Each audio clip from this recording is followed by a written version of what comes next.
ओम श्री गणेशाय नमः। हे विघ्नकर्ता श्री गणेशी, आज आपकी कृपा से यह पवित्र कथा आरंभ होती है।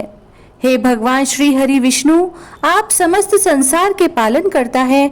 आपकी कृपा से ही मनुष्य धर्म, अर्थ, काम और मोक्ष की प्राप्ति करता है। हम आपके श्री चरणों में प्रणाम करते हुए आषाढ़ मास की महिमा का वर्णन आरंभ करते हैं आज के इस पहले अध्याय से। एक समय पवित्र नैमिषारण्य में अनेक महर्षि एकत्र होकर यज्ञ, जप, तप और वेदों का अध्ययन कर रहे थे।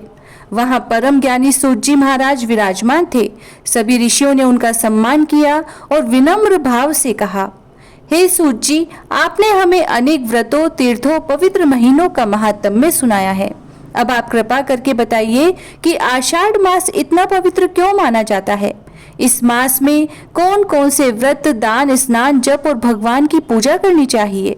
इस मास का फल क्या है और इसकी कथा सुनने मात्र से मनुष्य को क्या लाभ होता है। सूत जी मुस्कुराए और बोले, हे मुनि श्रेष्ठों, आपने अत्यंत कल्याणकारी प्रश्न किया है। यह प्रश्न केवल आपका ही नहीं बल्कि समस्त मानव समाज के कल्याण का कारण बनेगा।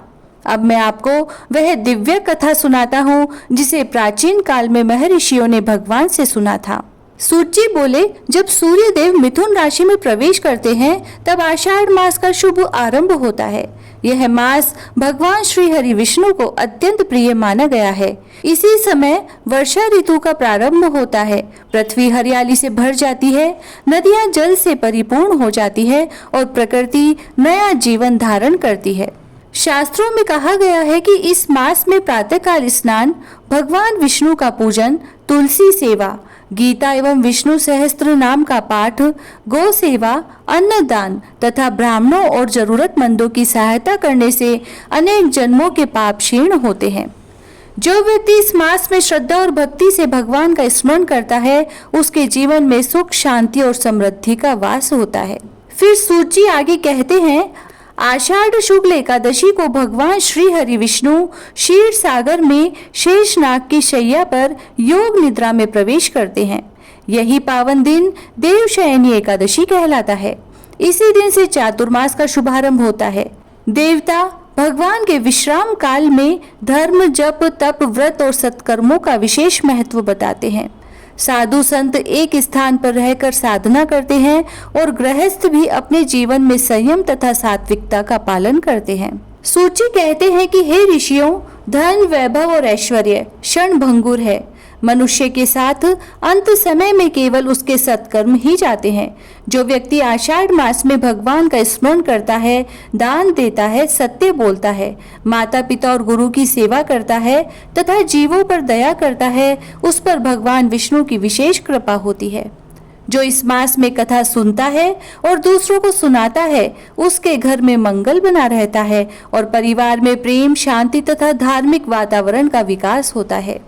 सूत जी ने कहा, जो श्रद्धा पूर्वक आषाढ़ महात्म की कथा सुनता है, उसके सभी पाप नष्ट होते हैं, मन शुद्ध होता है, भगवान के प्रति भक्ति बढ़ती है। यदि कोई व्यक्ति स्वयं कथा न पढ़ सके और केवल श्रद्धा से सुन ले तो भी उसे महान पुण्य की प्राप्ति होती है।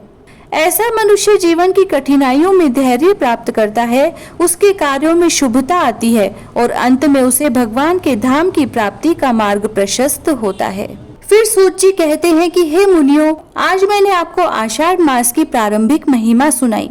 आगे के अध्यायों में इस मास के व्रत, दान, पूजन, पुण्यदायक कथाएं तथा भगवान की कृपा से संबंधित दिव्य प्रसंग विस्तार से सुनाऊंगा।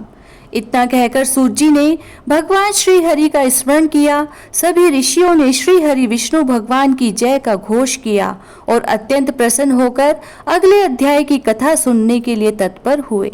इति श्री आषाढ़ महात्म्य में प्रथमो अध्याय संपूर्ण हुआ। जय श्री राधे। ओम श्री गणेशाय नमः। ओम श्री हरे नमः। आषाढ़ मास कथा का दूसरा अध्याय।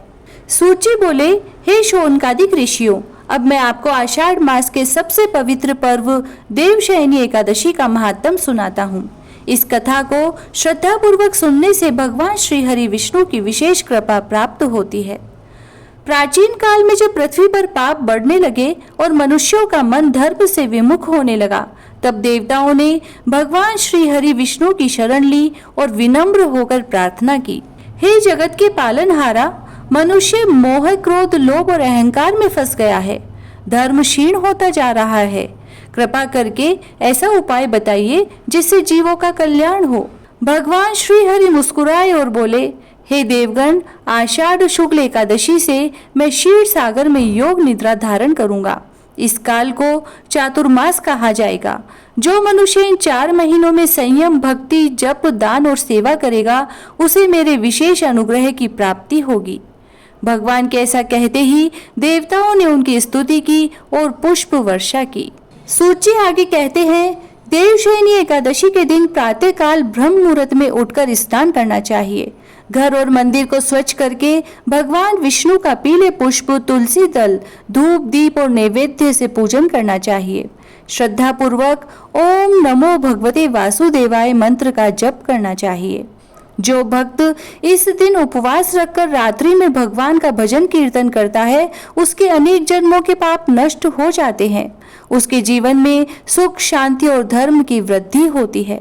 इसके पश्चात सूत जी कहते हैं, चातुर्मास के 4 महीने केवल भगवान के विश्राम का प्रतीक नहीं है, बल्कि मनुष्य के आत्मचिंतन का समय भी है।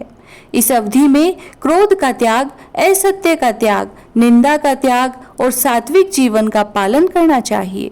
जो व्यक्ति प्रतिदिन तुलसी के समीप दीपक जलाता है, भगवान विष्णु का स्मरण करता है और अपने सामर्थ्य के अनुसार अन्न, वस्त्र या जल का दान करता है, उसके घर में कभी अन्न और धन की कमी नहीं होती।